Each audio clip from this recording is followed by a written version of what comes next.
actually, hold on, I know my hair looks kind of crazy. Good afternoon, you guys. Welcome back to my channel. If you're new here, welcome. My name is Darian, aka LOL Not Darian, on Instagram, Twitter, TikTok, and YouTube. Please subscribe, like this video, and comment down below what is your favorite banned book. Bailey, this month for me is going to be banned book month. Barnes & Noble had like a little table for all of the banned books. I was like, you know what? I might as well take this opportunity to read all the banned books that I didn't take seriously. Sorry, I'm making sure Bailey doesn't try to jump off the balcony. I'm going to use this opportunity to read all the banned books that I either was not able to read in school or I didn't take seriously when I read in school. So I have two of them here right now. I'm going to be reading 1984 by George Orwell. I Know Why the Caged Bird Sings by Maya Angelou. And I'm going to read Animal Farm by George Orwell. The first book we're going to read is 1984. And I will come back at the 100-page mark and check in with y'all and tell y'all about what it is. Of course, you probably know what it's about, or maybe you don't. Maybe you've never read any of these banned books, or maybe you never paid attention to it, so we can read them together. But anyway, let's see. It is April 27th, and let's get this vlog on the road. Let me see if I'm able to do this. If y'all can see, I have a puzzle that I'm working on. And this puzzle is actually supposed to be like a murder mystery puzzle. And so as you solve the puzzle, you're basically solving the mystery. But yeah, as you solve the puzzle, you'll be solving the case, and it comes with this little envelope, and you're not supposed to open it until you're halfway through the puzzle for a clue. So I'm really excited. This is a really interesting concept. So I'm getting my mystery somehow, some way. But yeah, so I will check back in with y'all later. Peace. Good morning. If you see steam in the background, isn't one? It is, okay. If you end up seeing steam in the background, it's because I use a steamer now to wake up my curls. I know I look crazy. I know I look crazy. Just give me like 7 seconds. Well, my neighbors have been like OD lately. Anyway, I am getting ready because Bailey has a vet appointment at, what time? At 11:30. I think it's like 10:30 right now, maybe 10:35. And her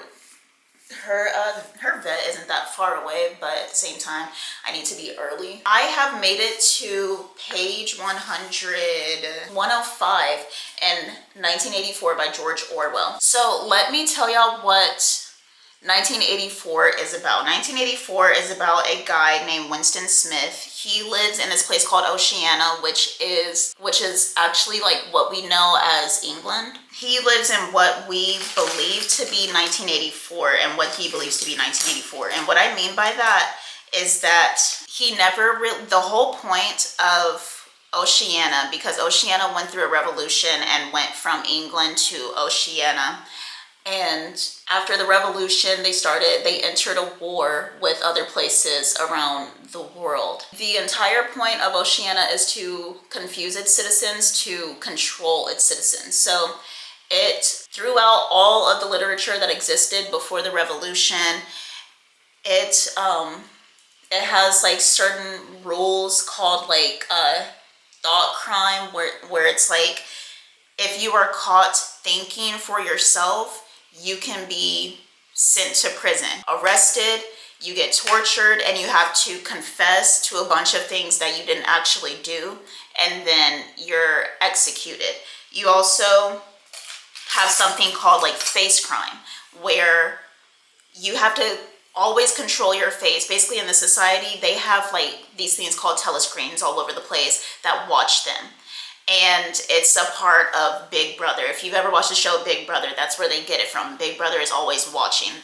Just like how in the show, like Big Brother, you can always log on to the Big Brother website to see what they're doing 24 hours a day. It's the same concept, that they got it literally from this book, where Big Brother is always watching. And so there's posters on every single corner around the inner circle of London where Winston lives that says Big Brother is always watching. And there's always the slogan, war is peace, freedom is slavery, ignorance is strength.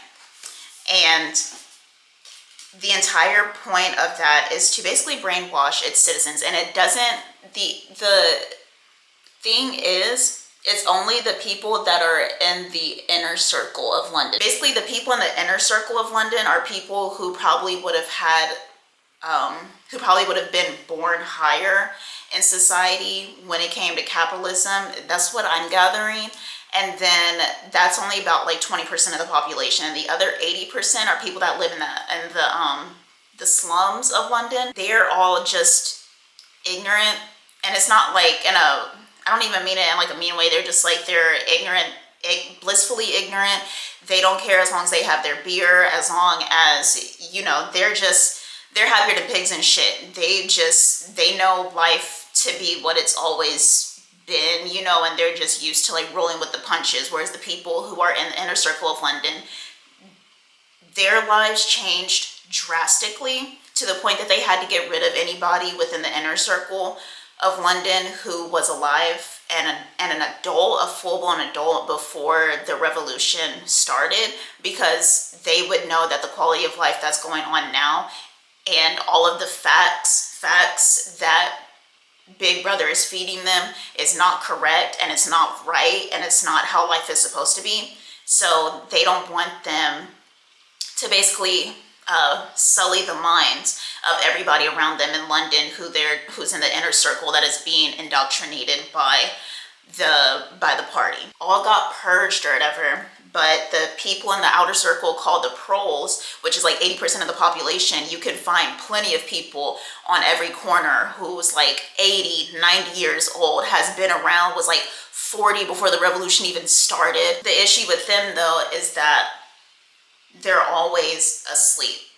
They're always asleep at the wheel. They're just accepting whatever the government gives them because they're used to just not really being able to do anything about it. So they're just like, this is just life. This just is what it is, right?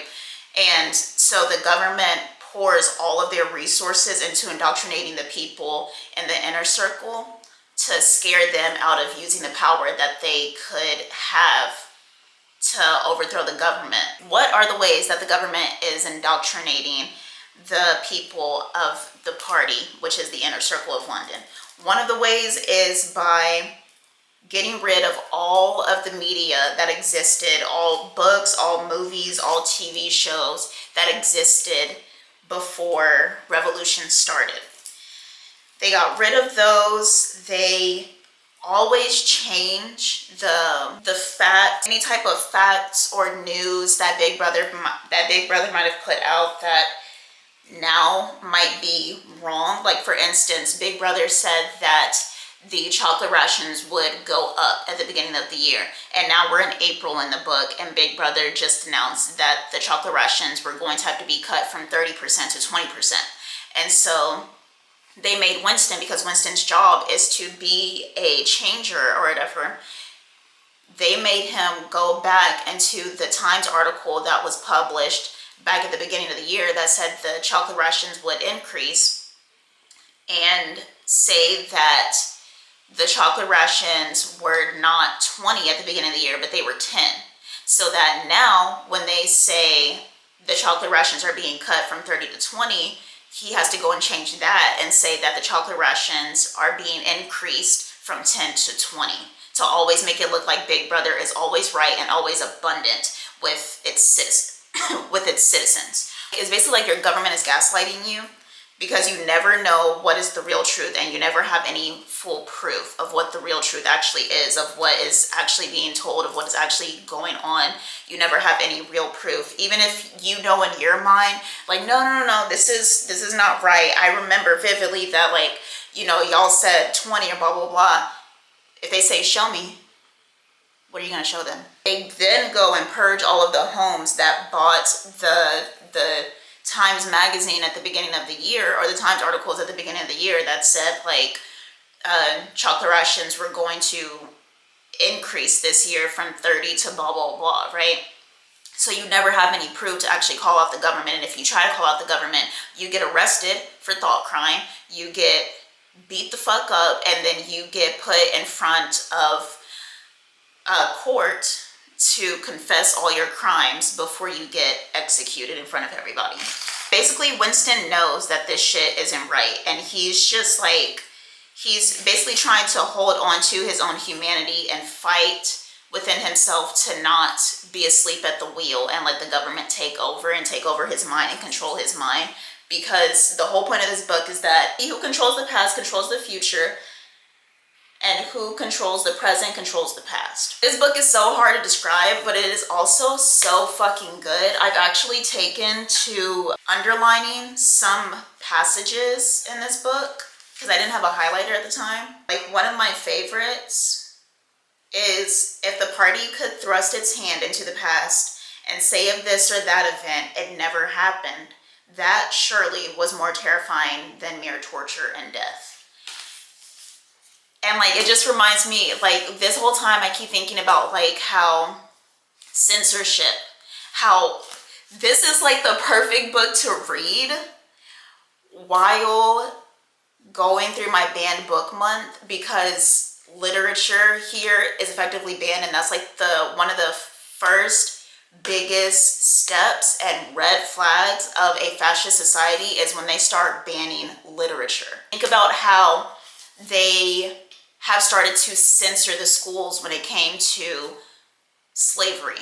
They started making the teachers say that it was willful employment, or that like the slaves were getting paid, and like things like that. Like, because we're starting to age out, or like we're starting to get further and further away from when slavery was like an actual serious thing, or, you know, back when it was written into law, and back when like people were still doing sharecropping and things, we're starting to lose the people who could vouch for it and who could tell us from their own experience. So we're starting to get farther away from the truth, and the government is allowing the government easier access to just be like, no, it never happened. Slavery never happened.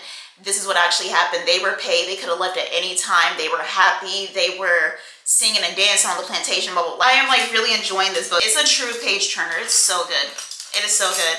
I don't know when I'm gonna finish this. I'm hoping that I finish it by May 10th. Anyway, I know it's probably time to go, so I'm about to give Bailey a treat to get her in her carrier, and then we gotta dip so she can get her little shots. She's not gonna be happy. She's not gonna be happy. Anyway, I gotta go, y'all. Peace.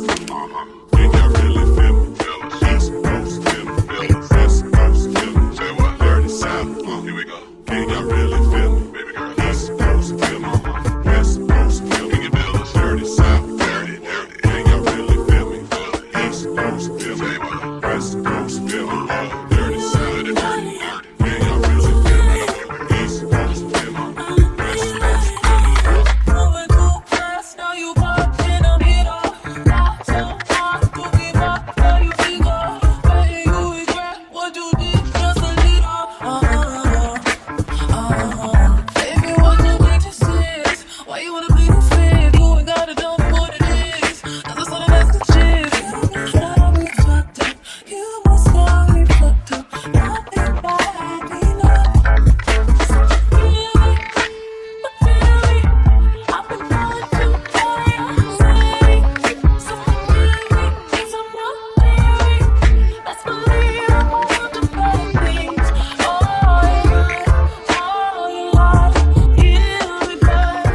Oh, you guys, so I just got back home from work. I have not filmed really any footage this entire month. It's literally the fucking 19th. We have 12 days left of May, and I have no footage for y'all. So I will have to play catch up this entire month to try and get some footage for this vlog. Otherwise, it might just be a fucking book review, May book review. But anyway, I finished 1984 like a week ago. That's what I'm trying to say. Like, I barely hopped on this camera because I've been exhausted. I have been exhausted. So anyway, this book I will give 5 out of 5 stars. This book is so good. And like, Even though it didn't end the way I wanted it to end, it ended the only way I know it had to end, because an overthrow was just not possible. You know what I mean? Like, the whole point is that you never want the... Okay. All right.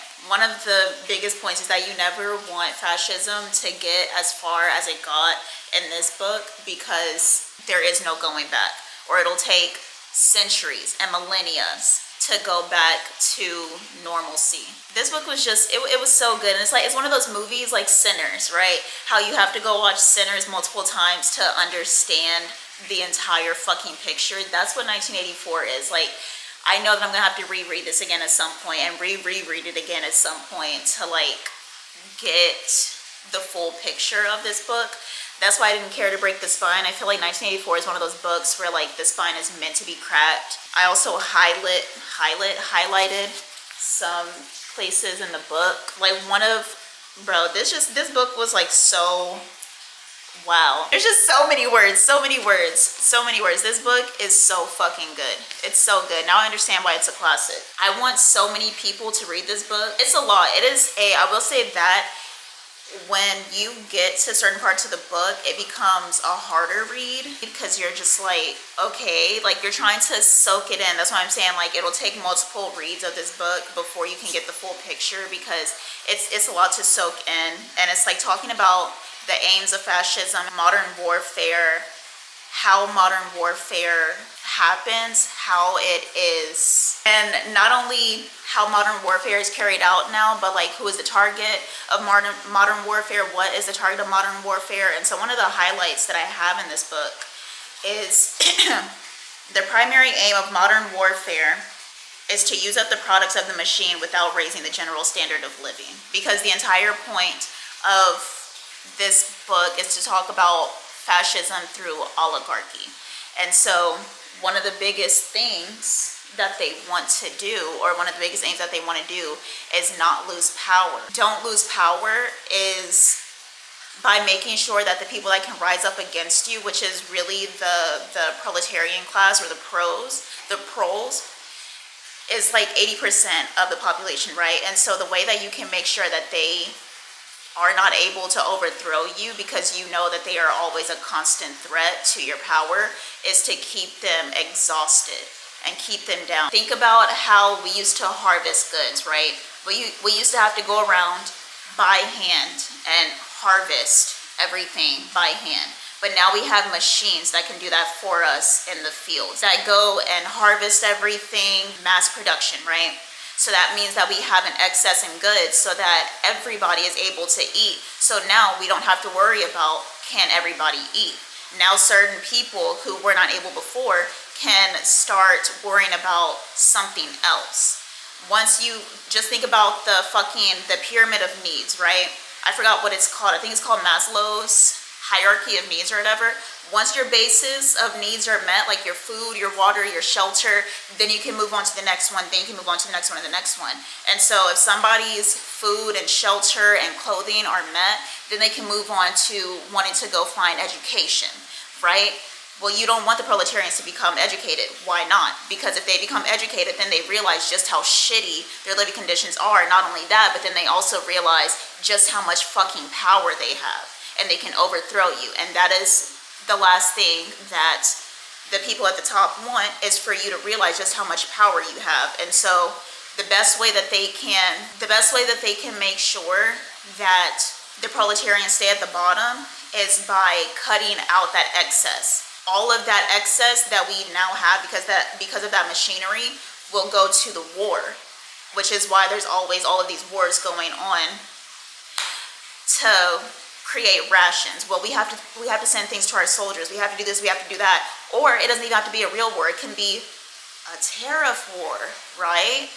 So now, even though we have everything in excess and we have things that can be made sure that everybody can have something to eat in their bellies, now we have to worry about the fact that they can't fucking afford it.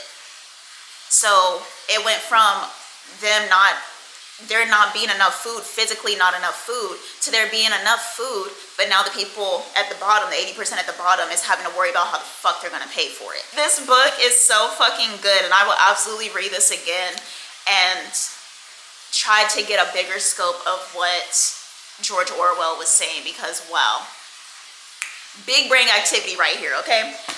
Anyway, I moved on to the next book. I know Why the Caged Bird Sings. I can give y'all the synopsis of it because I am already on page 100. Shout out to Maya Angelou. Okay, this book is so good. This book is so good. Maya Angelou is funny. But anyway, this book is literally just a memoir of Maya Angelou and the life that she lived growing up, and just a black girl growing up in Jim Crow South / like sharecropping South, going from that to the culture shock of living in St. Louis for a little bit and dealing with sexual assault, racism, self-love, finding self-love as a black girl, understanding that you are important. This book is so enjoyable. It is so enjoyable, and it's so like eye-opening. I'm so happy I picked this up. I will absolutely have to run the banned book month back. This book so far is so enjoyable, and I will tell y'all about it when I finish it. It's a pretty easy read. Like I said, I'm already on page 100, and I think there's only like 270 pages in this book. Talk to y'all later. I also have to go get my last book because I wanted to read Animal Farm because it's that short. So yeah, anyway, I'm just sitting here talking. Let me go wash my ass and read my book and journal, because I need a journal bad. I will talk to y'all later. Peace.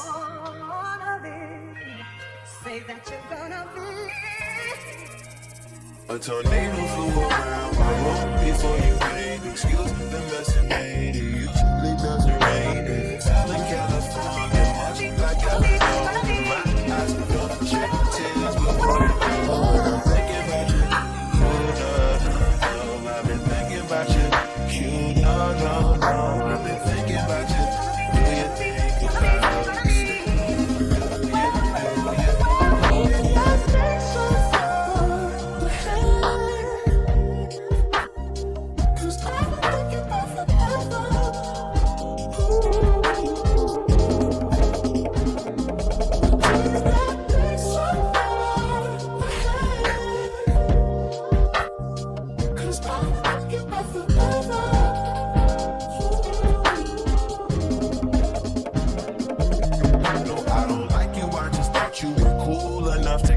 Got a beach house, I can sell you an item. Since I think I don't love you, I just thought you were cute. That's why I guess you got a fighter jet. I don't get to fly it. I've been thinking about you. I've been thinking about you. I've been thinking about you. Do you think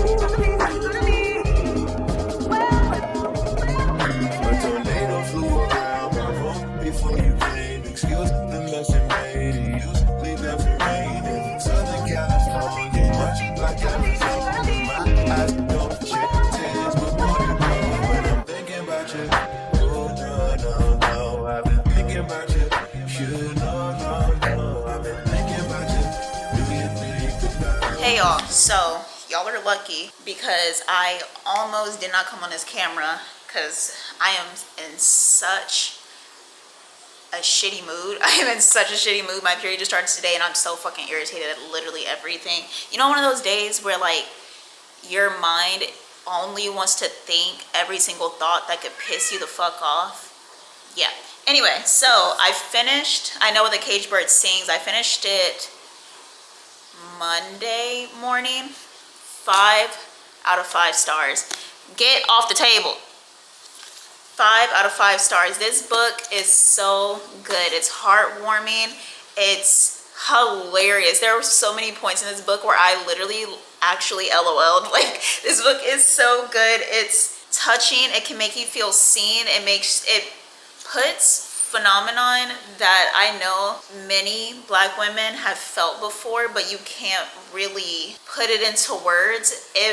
This book says those feelings so eloquently that you're just like, yes, like, you know, it makes you feel seen in a way that you never knew you could feel seen before, because you never had the words to perfectly describe exactly how you felt. That's what this book does. This book puts the feelings that every Black woman, or I'm not going to say every Black woman, because I know someone's going, I've never felt that way, but I'm sure there is at least one phenomenon. I'm sure there's at least one phenomenon or one experience that you have had, that Maya has experienced in this book, that Miss Angelou has experienced in this book, that you can never really put into words. You just know that it's an experience that somebody else has had, and it's so hard for you to like verbalize it.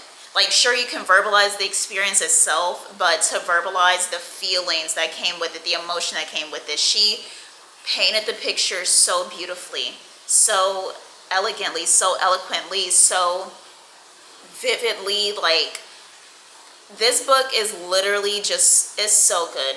It is so good. I understand why it's a classic. Do you understand how fucking tea you have to be for your memoir to be a classic? Miss Angelou does. Like, what? Oh my God, this is such a good book. This is such a good book. Anyway, yeah, 5 out of 5 stars, Miss Angelou. I completely understand. I understand the hype now, you know. Give me a second, let me chug my water. I started reading Animal Farm by George Orwell the same day that I finished I Know Why the Caged Bird Sings. I am more than halfway through the book. Let me show y'all. More than halfway through the book. It's a really easy read. It's literally less than 140 pages. So I think I'm on page 91. Yeah, I'm on page 91. But in Animal Farm, basically in this book, there was a farmer named Mr. Jones. He had a bunch of farm animals. There are, you know, pigs, cows, chickens, dogs, things like that, all of these animals on the farm. And there was this one pig named Major. Major was the oldest pig of them all, and the pigs are supposedly like the smartest ones out of all the farm animals. And Major was the oldest because he was a show pig rather than what they call a porker, which are the pigs that they kind of like cut pieces out of to make bacon and things like that. And so because he was the oldest of the smartest animal, he was the wisest, and he basically told all the animals that he had a dream the night before that he wanted to spread to the farm. And so everybody showed up at the barn to speak to Major, or like hear him out after like lights were off and Mr. Jones and his wife went to sleep and everything, right? And that's when Major said that he had a dream basically of a rebellion. And he was like, you know, we work ourselves half to death. We don't live a full life. You know, we have all these offspring that are snatched away from us. We do all this work to create all this production for food and things like that. And the food, we don't even get most of it because the rest of it is being sold or consumed by the humans. And so he was like, this isn't fair, this isn't right. Basically, like, we need to rebel. It may not come in our generation, it may not come in the next one, but it will come eventually, because at some point we're going to get tired of this lifestyle. Sure, we might think it's normal, but it's because we're used to it, not because it is normal and okay. And so he said, like, he wants to tell them that because he only had a few days left in him. He could tell that his time was coming. So Major ends up dying. Mr. Jones and his farmhands had stopped feeding the animals, not on purpose. They just continuously forgot. But it's a thing of like, they just kept forgetting, and the farm animals were getting upset, right? Everybody on the farm was getting upset because they're like, we're constantly having to rely on them for food, and they keep forgetting to feed us. At what point are we going to get fed? So that leads to the rebellion, and they end up running Mr. Jones and his wife and all his farmhands out of the farm, and they lock up the gate, and they call themselves Animal Farm. Once they rebel, they're so happy, they call themselves Animal Farm, and they set up some commandments that every animal on Animal Farm should live by, and those are the commandments of the new like rebellion or whatever. Because the pigs are the smartest of the animals, they kind of become the defunct guidance, not leaders, but guidance. Sooner or later, they start seeing things within their newfound republic that mirror the things that happened when they were under Mr. Jones' rule. That's all I want to say, because it's a lot that goes into it. But yeah, this book is so good. I had an English teacher that I fucking hated. I hated her guts so bad, and she hated me back. Oh, we used to be at odds. Hated her bad. She assigned us this book 7th grade year, and I did not read it. I sure took my little black ass to fucking Spark Notes and looked up the Spark Notes on this book, baby, because I was hell-bent on not reading a single fucking book she gave us. I was hell-bent on not reading a single fucking book she gave us. But you know what? She might have been onto something. She might have been onto something. She might have ate that one little thing. I'm gonna give it to her. She's never gonna get a 10 from me. She's never gonna get a 10 from me. But you know, I might give her a little 6, throw her a little 6 for this book. She might have not been as bad as I tried to make her out to be. I don't know. She might not have been that horrible, because this book kind of it kind of ate or whatever. I be trying to put the book down and can't. So you know what? She might have been onto one little thing, okay? One little thing. She might have been onto that one little thing.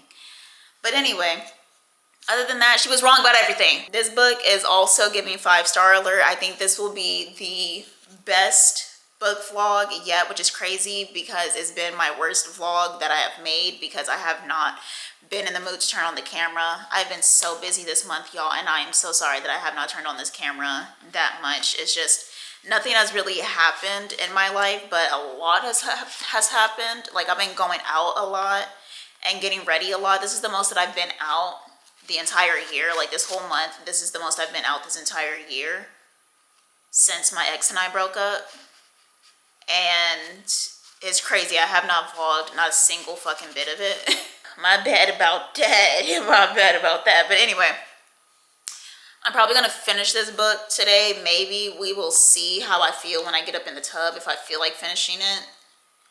I might also not. That is also a very huge possibility, and finish it tomorrow instead. But either way, it's going to be finished by tomorrow. Know that. I mean, not by tomorrow. It's going to be finished by Friday, because today's Wednesday. It's going to be finished by Friday. Know that. Okay? Know that.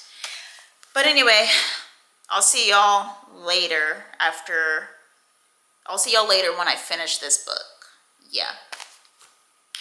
Peace. Good morning, you guys. I finished Animal Farm maybe like 2 days ago, and it's Sunday, so I gotta get this video uploaded. Animal Farm, you already know, 5 out of 5 fucking stars. This book is good. It's not as good as 1984. Actually, that is not true. This is more digestible than 1984. 1984 is one of those books where like you gotta be on big brain activity to read that. This is like more so the beginner of this is the precursor of 1984 when it comes to introducing somebody to George Orwell's work and the type of things that he talks about. So good, so witty. There are parts that are actually funny. There are parts that are like, well, like, you know, like heart-wrenching. It's just, this is a really good book, a really easy read. Now I understand why we had to read it in the 7th grade, because it's not hard at all. It was just, I was hell-bent on not reading anything she gave us. One thing about it is that reading George Orwell books is making me want to learn more about World War II and like the whole revolution of Russia and like how it turned into the Soviet Union and things, because I don't know really much anything about that. Like, I didn't even know that France was taken over by the Nazis at one point. I had no fucking clue. So, I should probably brush up. I should probably brush up on history. I'm probably gonna read a book at some point or another about World War II so that I can get a better understanding of it, because I do want to understand it. 5 out of 5 stars. Animal Farm was phenomenal. Let me get all the books. These are the 3 books that I read this month. All 5 stars, all 8 Zion. Okay, phenomenal, phenomenal. And I'm absolutely going to run Banned Book Month back because I want to read Lord of the Flies and The Bluest Eye by Toni Morrison. So stay tuned for that. It's probably not going to be, it's not going to be in June. June is going to be mood reading month. And I also don't think it's going to be in July because I already have the books in mind that I want to read for July. All 5 stars, the most successful reading month that I've had this year. And I'm looking forward to June. I've already started reading one of the books for June, and I will see y'all in that vlog. Thank you so very much for watching. Comment down below what's your favorite banned book. I will leave a link in the description box of like all of the books that are officially banned in our country, and you can choose one of your favorite books off of there. If you've read any, if you haven't, tell me what book you would like to read the most off of the banned book list. And yeah, I will see you guys next time. Thank you so much for watching. Peace.